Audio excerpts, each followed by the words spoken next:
No ar, Radar de Notícia. Prefeito de Guarulhos, Gustavo Henrique Costa, o prefeito Guti, já conosco aqui no Radar. Bom dia, prefeito. Bom dia, Pedro. Prazer estar aqui no Radar de Notícias. Rodrigo. Bom dia, prefeito. Dia. E estou à disposição aqui para responder, cumprimentar o público e estou às ordens aqui para responder as indagações aí. Vamos lá, muitas questões. Primeiro, uma mudança no seu secretariado, mais uma. Me disseram que é a 14ª mudança no seu secretariado. O Eduardo Camei deixa a gestão, assume o Adam Cubo. Por quê, prefeito? Exato. Bom, o Camei, ele se colocou à disposição se precisasse ajudar em campanha, já há muito tempo. E o Eduardo hoje ele precisa de uma pessoa para coordenar. E nós precisamos de uma pessoa para coordenar também a campanha majoritária do Márcio, que consiga se dedicar única e exclusivamente a isso. E não faz sentido um secretário ou alguém que exerça algum mandato ser o coordenador principal, porque você tem que se dedicar ao público, você tem que se dedicar à cidade. Então, obviamente, não é possível fazer isso, você tem que se dedicar à cidade. E eu conversei com o Camei se ele estaria à disposição. Ele é um cara muito pragmático, ele é detalhista, sabe planejar muito bem, fez isso na nossa campanha, ajudou a fazer o plano de governo, ajudou a pensar uma série de atividades, ajudou a coordenar a campanha de 2016 para prefeito. E aí eu pedi a ele se existia a possibilidade. Ô Guti, estou aqui para ajudar, estou aqui para fazer o projeto acontecer. Sei que é muito importante a reeleição do Márcio França e assim que começar a eleição vamos auxiliar sim. Aí ele falou, então vamos já pensar no mais perto possível, né? Isso eu já venho conversando com ele há uns 2 meses, porque ainda tem uma série de coisas para fazer, vamos pensar numa transição para não ter nenhum problema. Então a gente destacou o Camei por saber que é um grande general para ajudar a colocar ordem em toda a campanha, é muito pragmático, é um cara correto. E aproveitamos já uma pessoa que nós trouxemos desde que chegamos para a prefeitura aqui, que é o Adam Cubo. É um cara que tem pós-graduação em recursos humanos, ou seja, estaremos muito bem representados lá com o Adam. Eles já estão tratando da transição. Temos um grande projeto que precisa já ser lançado e acontecer ainda esse ano, pelo menos aprovação na Câmara, que é o RP, que é o regime próprio. O Camei avançou muito bem com ele. Enfim, teríamos já que ter feito, mas tivemos problema no INSS, que demoraram para fornecer o CNIS dos funcionários, enfim. A gestão passada gastou R$1,5 milhão para fazer o estudo que eles chamavam de RJU. A gente fez tudo com os servidores da casa, a gente fez toda a readequação com os servidores da casa e aqui cumprimentar todos os servidores que se dedicaram durante esse 1 ano praticamente, trabalhando exaustivamente para adequar o RP, para que a gente consiga ter um RP justo, digno, né, que atenda a maioria dos servidores, se não todos. Então, agora, essa é a meta do Cubo que chega, mas o Eduardo Camei agora com outra responsabilidade, mas estará ajudando na gestão da mesma forma. Mas o Camei retorna ao governo depois das eleições? Bom, como secretário de gestão, não, porque senão não faria sentido colocarmos o Adam por um breve período. Com certeza nem o Cubo aceitaria isso. Mas com certeza, se for do desejo do Camei, poderá votar, como também assumir alguma pasta importante ou alguma função importante num eventual governo do Estado, enfim. Então a gente sempre precisa dos nossos parceiros generais perto para qualquer eventualidade eles poderem nos auxiliar na tarefa que for incumbida. Mas que o Camei foi sempre um cara muito leal, muito correto, trabalhou primeiramente em um outro departamento, depois pedi a ele para assumir a gestão, começou no IPREF, depois foi para a gestão. Então, é um soldado de primeira ordem. E é um cara que eu conto para tudo, é um coringa que eu tenho. Então, sempre quando eu tenho alguma missão que eu preciso, eu peço a ele também. É um dos coringas que a gente confia muito. Ok, Rodrigo. Prefeito, nós acompanhamos a sua primeira entrevista, o senhor disse que não tinha compromisso com ele, o secretário que não estivesse rendendo seria trocado. Mas não são muitas mudanças no primeiro escalão em 20 meses de governo? Bom, Rodrigo, eu não considero assim. Obviamente que no cenário político histórico, as pessoas falam, mudar é muito, não é bom. Como eu venho com um outro paradigma, né, eu acredito em um outro tipo de política. E às vezes não é nem só resultado. muitas vezes também porque a pessoa não se adapta, muitas vezes também porque você precisa de uma determinada pessoa para um determinado projeto, para um determinado período, e depois uma outra determinada pessoa para um outro período. Então nós não temos, e justamente por não ter esse compromisso político, de que o cara está naquela secretaria e não pode sair mais de jeito nenhum porque entrou, não, e o meu secretariado tem essa clareza, que nós, a partir do momento que entendermos que o resultado, os outros resultados têm que ser atendidos, ou até mesmo o próprio secretário, muitas vezes, muitos vieram da iniciativa privada, e o poder público é bem diferente, é bem mais moroso, você depende de muito mais diálogo, e às vezes não se adaptam. Então fala, Guti, continuo junto, continuo firme, estou à disposição, mas como secretário, para mim não dá. Então a gente tem esse pool aí de fatores que levam a gente a fazer algumas mudanças, mas o fato é que nós sempre fazemos as mudanças para acertar e garantir aqui ao público que nos assiste que não existe cadeira cativa em nenhuma secretaria. É óbvio que quanto mais as pessoas se dedicarem por mais tempo, é natural que uma linha de trabalho se continue, mas quando a gente precisa mudar, a gente vai mudar. Óbvio que não penso em novas mudanças tão breve, e hoje o quadro dos nossos secretários é um quadro que me satisfaz, como por exemplo o Eduardo Camei não seria trocado se não precisássemos de um general para essa campanha, agora nesse momento pré-campanha, mas enfim, então tem vários fatores que a gente vai se adequando ao longo do tempo. O importante é que os resultados aconteçam. Prefeito, vamos falar de saúde. O senhor anda enfrentando turbulências nesse setor, principalmente com o Instituto Gerir. O senhor fez uma aposta audaciosa nesse instituto. Eu acho que o senhor acreditava numa mudança significativa. Qual a sua opinião hoje desse relacionamento? Bom, o ano passado, mês 3 do ano passado, nós vivíamos também um grande problema na saúde, e nós tínhamos que dar uma resposta. E eu visitei várias OS, dos grandes hospitais, estive falando com o presidente do Albert Einstein, que eles têm a própria OS, falei com o pessoal do Oswaldo Cruz, com o Círio, com todos os grandes, com os médios, enfim, para que a gente pudesse trazer aquele que melhor se encaixasse em Guarulhos.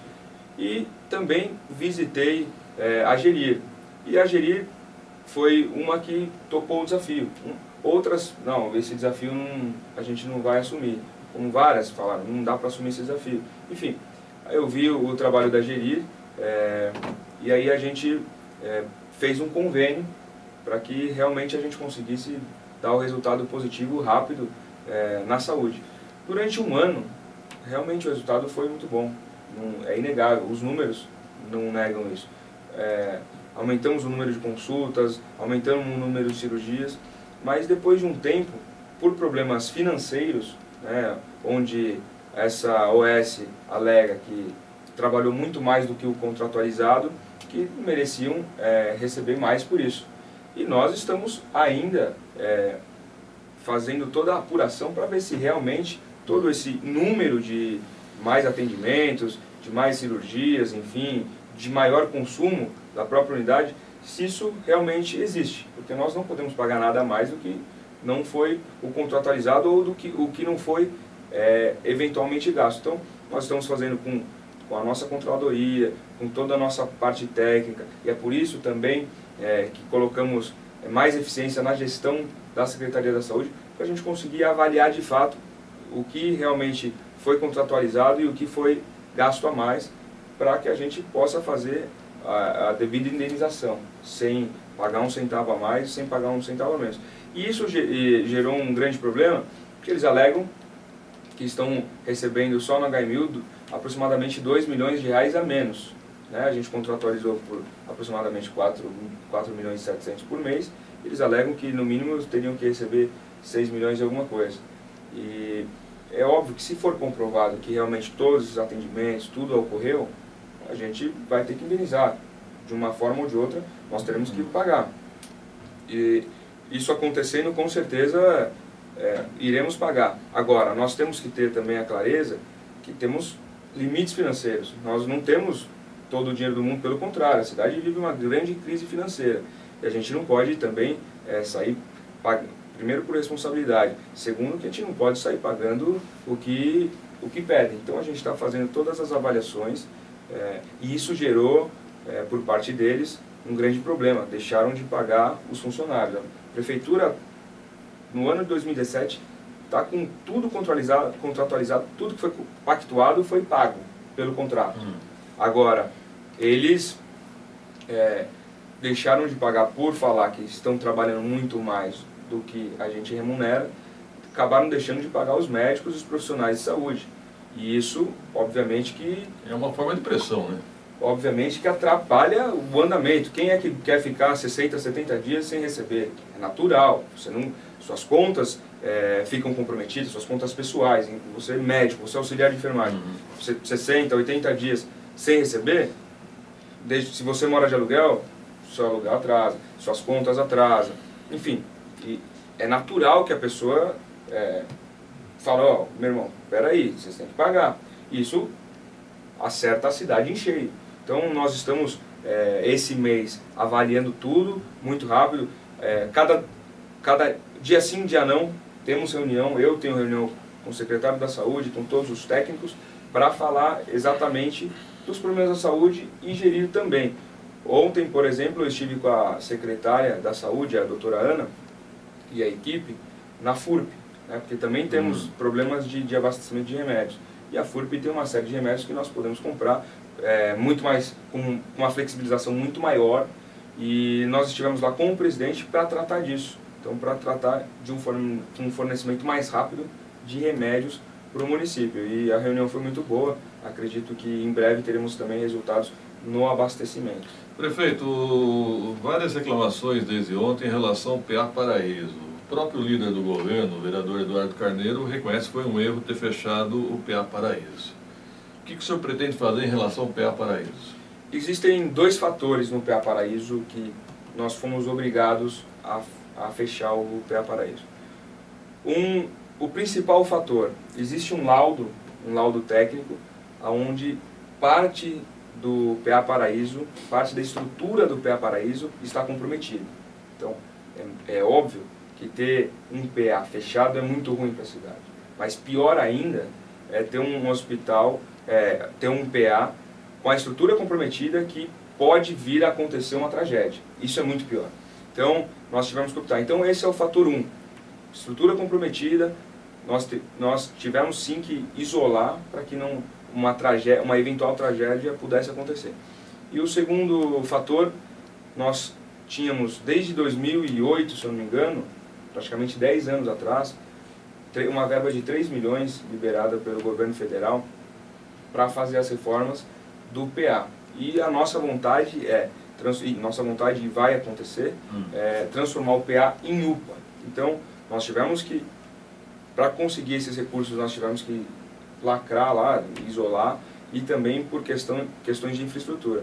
Mas semana que vem já teremos pessoas da própria Secretaria de Obras para já demolir a parte da infraestrutura que está comprometida. Semana que vem? Semana que vem já... Uma novidade. Semana que vem já começa hoje já tem gente lá dando uma olhada nessa parte de infraestrutura, com o técnico que proferiu o laudo. Semana que vem a gente já começa a demolição dessa parte que tem a infraestrutura comprometida.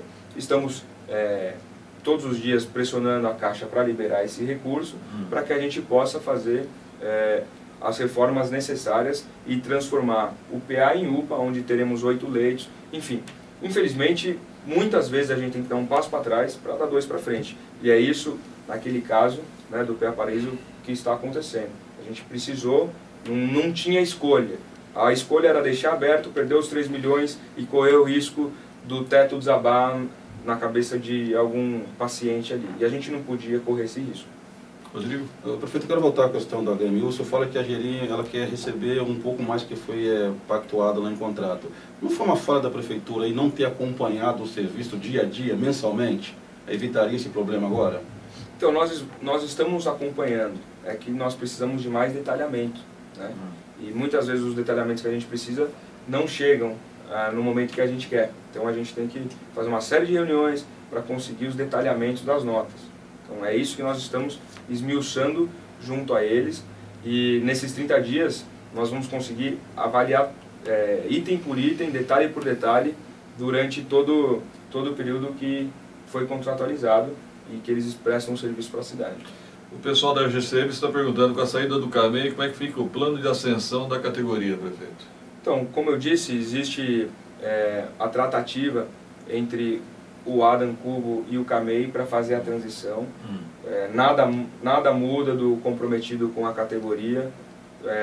Muda, sim, o secretário, o titular da pasta, mas o compromisso não muda. Então, eles estão tratando já da transição. Sabemos que até o final do ano a gente tem que fazer uma ascensão, foi dialogado com a categoria. E vai acontecer? Hoje vai acontecer. Hoje a ascensão ela está aguardando pareceres técnicos dos procuradores, né? Então, a partir do momento que nós tivermos o parecer técnico, a gente pode prosseguir com a ascensão. Não é simples. O prefeito não pode chegar aqui e decidir, eu vou dar uma ascensão.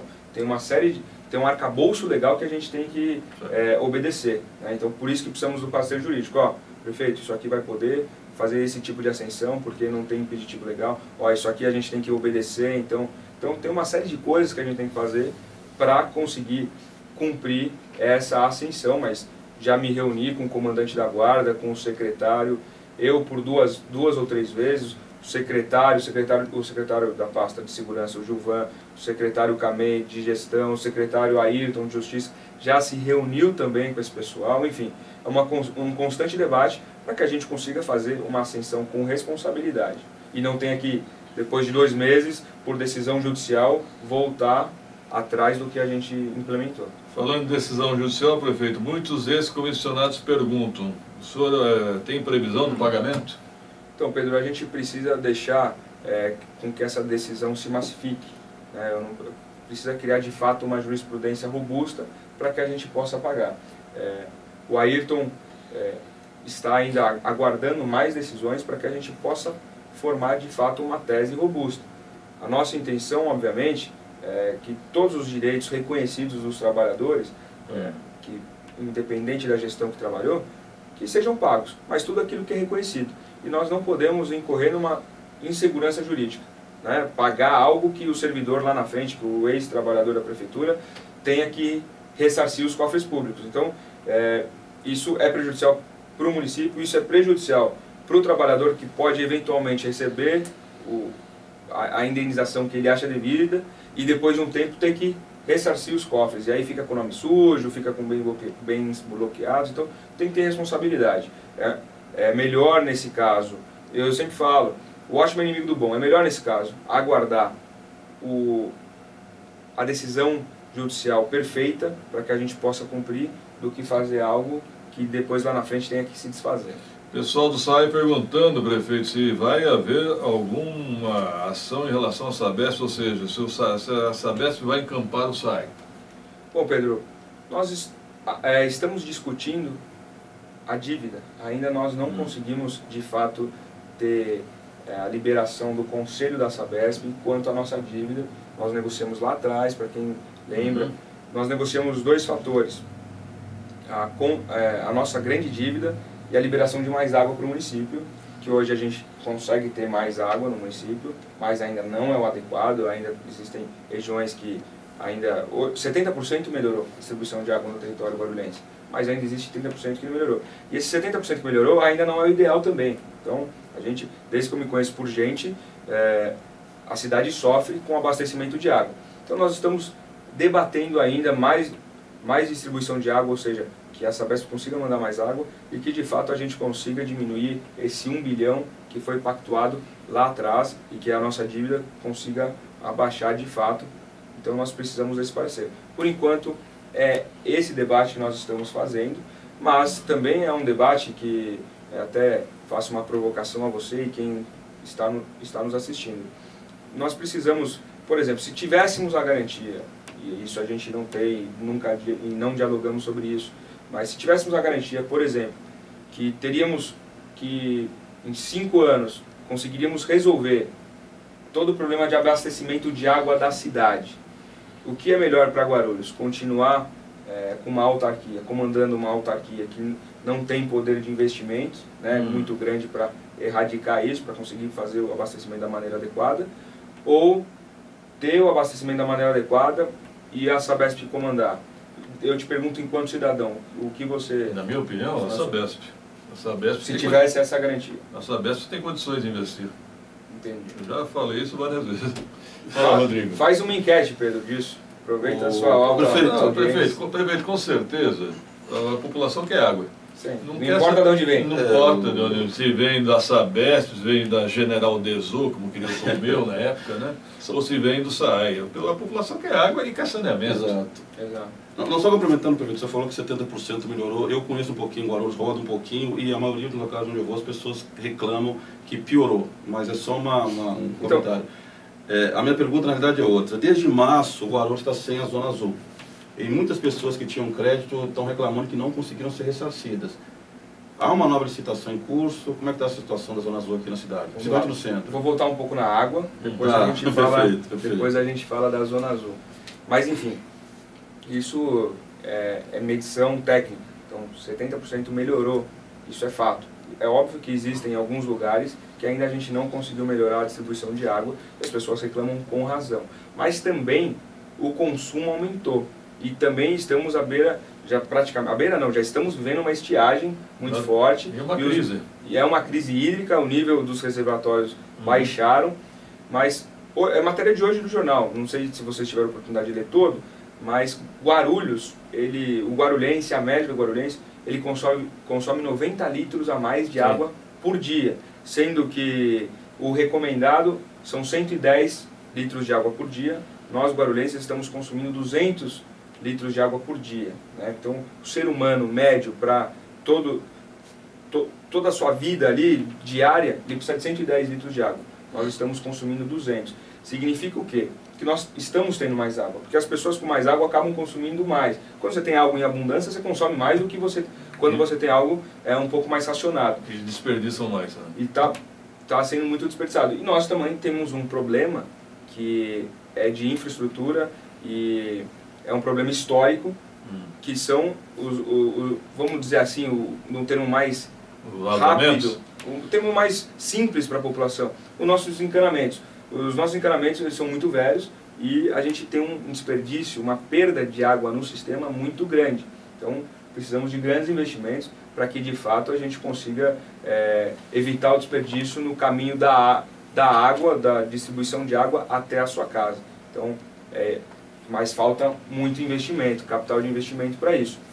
E a Zona Azul, Rodrigo, te respondendo objetivamente, nós estamos em processo de licitação, ainda em processo interno, estamos fechando todo o processo de licitação da Zona Azul, por quê? Nós estamos colocando muito mais tecnologia nisso, tentando colocar telegestão, para que a pessoa de fato consiga, da sua casa, comprar o horário que precisa, por exemplo, na Getúlio Vargas. Então ela sabe que naquele horário a vaga é dela, então tem uma série de inovações na Zona Azul que a gente quer colocar, porque a gente tem que acompanhar a evolução tecnológica. Então ainda está em fase interna, tive reunião com os secretários competentes para que isso saia o mais rápido possível, para que de fato a gente tenha a Zona Azul rodando na cidade. Prefeito Guto, eu sei que o senhor andou conversando com o vice-prefeito Zeituni. Como é que está esse relacionamento político entre vocês? Bom, o Zeituni já esteve por algumas vezes recentemente lá no Paço Municipal. Estamos discutindo alguns problemas da cidade, então é agenda de trabalho mesmo. Estamos, por exemplo, a saúde, ele colocou as opiniões dele para mim, do que ele acharia que deveria ser feito, enfim. Eu também, algumas vezes, solicito a ele o que ele está achando disso ou daquilo, então nós trocamos mensagens, enfim. A relação voltou a ser saudável, voltou a ser o que a cidade espera, né? É natural que tudo vá se avançando conforme o tempo, novamente, mas ele se colocou à disposição da cidade para ajudar, então, e no momento, por exemplo, que nós vivemos, e aqui é inegável isso, eu sou o prefeito e jamais vou maquiar qualquer número, na verdade nós precisamos de ajuda, quem tiver alguma solução para que a gente consiga realmente resolver a saúde o mais rápido possível, nós estamos totalmente abertos, porque a gente quer acertar o máximo possível. Eu sou prefeito da cidade de 1.400.000 pessoas, e muitas delas precisam de saúde, por exemplo. Então, com o Alexandre foi isso, nós estamos dialogando para melhorar a cidade. E ainda falando de saúde e sabendo exatamente o que acontece, para você ter uma ideia, e não que isso seja o fator que determina isso, mas, por exemplo, nos últimos 4 anos, isso é número do Brasil e é genérico, é que nem o desemprego. Você faz quantos desempregados existem no país, quanto de população existe. Aí você faz a proporção, você tem o percentual, e geralmente varia 1 ponto percentual para lá ou para cá, dependendo do município. E a mesma coisa na saúde. De 4 anos para cá, 70% não, 5% das pessoas deixaram de ter o seu próprio plano de saúde e vieram para o SUS, viraram SUS dependentes. O que significa, isso no Brasil inteiro, o que significa 5% em Guarulhos? Significa 70 mil pessoas em 4 anos a mais utilizando o SUS. Então isso demanda mais recursos. Nós colocamos ano passado, e aí é um fator agravante, nós colocamos do orçamento 32% do orçamento na saúde. Ou seja, não é que investimos pouco, nós investimos muito e os resultados não foram o que a população quer.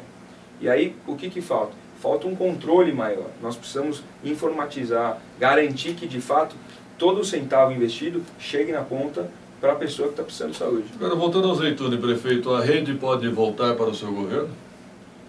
Bom, a gente ainda não chegou nesse ponto de discussão. Nós estamos fazendo uma agenda de cidade, né? E ele está sendo muito responsável nisso. Em nenhum momento ele abarcou essa possibilidade, em nenhum momento falou sobre partido no governo, enfim, em nenhum momento. Então, ele se colocou à disposição e realmente é o que ele vem fazendo. Está à disposição da cidade para ajudar. Mas a rede tinha bons quadros, o senhor não pensa em aproveitar algum? Tudo é fator de discussão no futuro. A gente não pode falar nem que isso está totalmente descartado ou que isso realmente vai acontecer.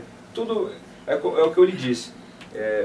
Existe uma aproximação saudável, benéfica para a cidade, porque a ruptura não era benéfica para a cidade. Existe uma reaproximação saudável e dessa reaproximação, obviamente, que vai se construir um novo relacionamento e aí as coisas podem acontecer. Mas a gente não pode prever o futuro sem realmente ter uma clareza no rito de ações. Prefeito, o senhor teve uma reunião bastante tensa ontem com os representantes dos micro-ônibus e a gente tem ouvido muitos representantes da categoria que têm falado que havia um acordo anterior de pagamento de subsídios atrasados em 2015, 2016 e 2017 e parece que esse acordo foi quebrado por parte da prefeitura. Vocês chegaram a um consenso ontem? Bom, Rodrigo, vai ser resolvido? Me permita discordar da sua colocação inicial. Não foi tensa. Foi tensa porque eu vi o vídeo, prefeito. Não foi tensa. Eu confio que foi tensa. Houve um tensionamento por parte parlamentar, um único tensionamento. O resto foi muito tranquilo, né? Um ou outro se exaltou, mas ali a gente tinha reunido 20 permissionários.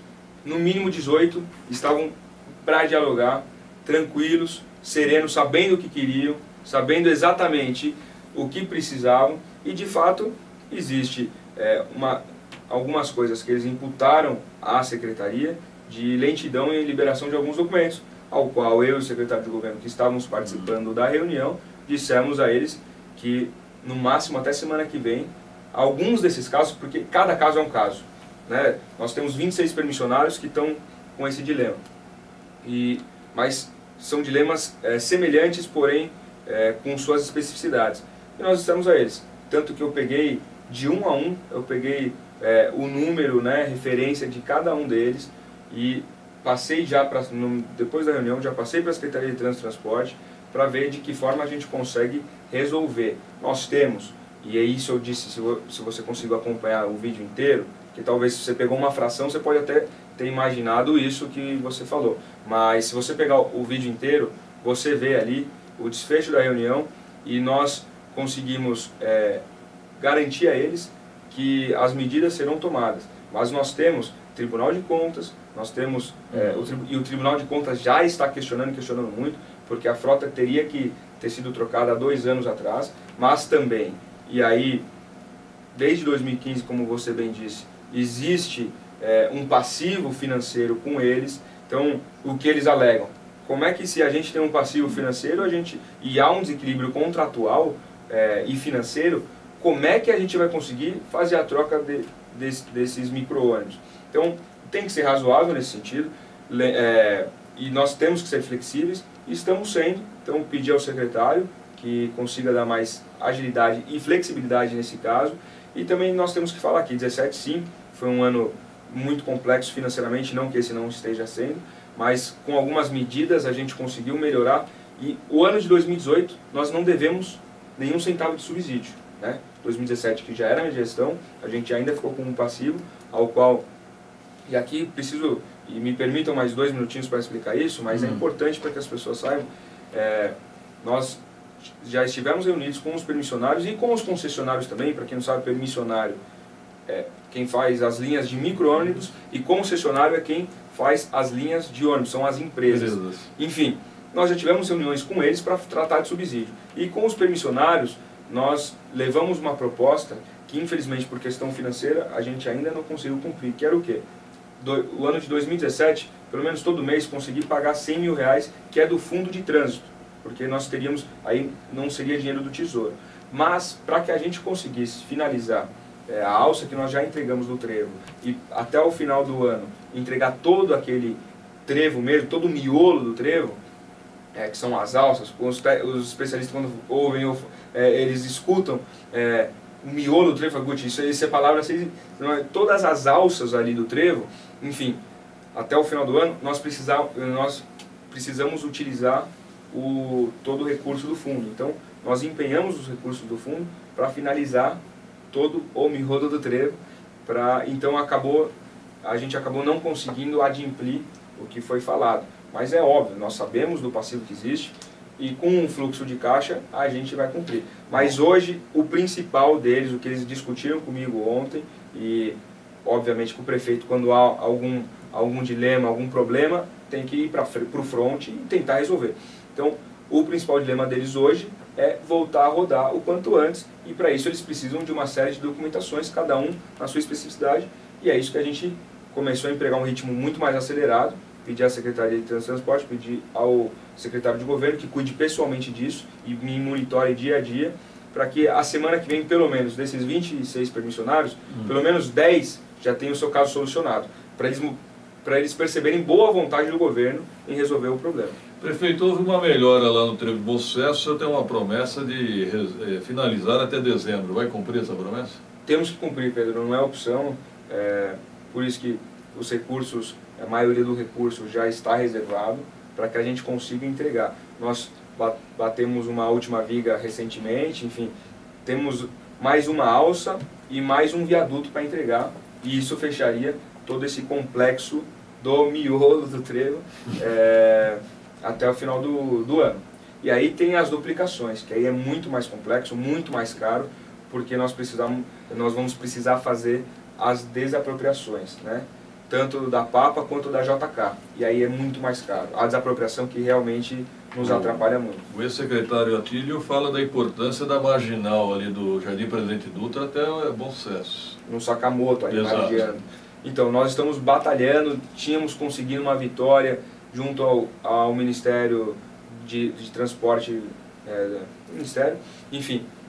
O ministro veio até aqui para vistoriar Jacupêssego, mostramos o que era necessário, ele deu o ok, mas mudou o ministro em virtude das eleições e a gente teve a negativa. Então, infelizmente, tivemos a negativa dessa marginal, estamos correndo contra o tempo, acionei já o deputado Jorge Tadeu para nos auxiliar, porque é ele que começou a auxiliar isso. Então, estamos tentando revitalizar e é extremamente crucial, resgatar, e é extremamente crucial, isso é fato, isso a gente precisa mesmo e a gente está tentando resgatar isso. Falando em correndo contra o tempo, chegamos ao final. Obrigado, prefeito Guti. Bom, Pedro, eu agradeço o convite, agradeço as perguntas, quero deixar aqui um recado rápido, estamos acabando aí o tempo, mas dizer ao cidadão guarulhense que sei das minhas responsabilidades, muitas áreas avançamos, outras áreas ainda a gente precisa mostrar resultado, precisamos trabalhar muito e é isso que eu venho fazendo.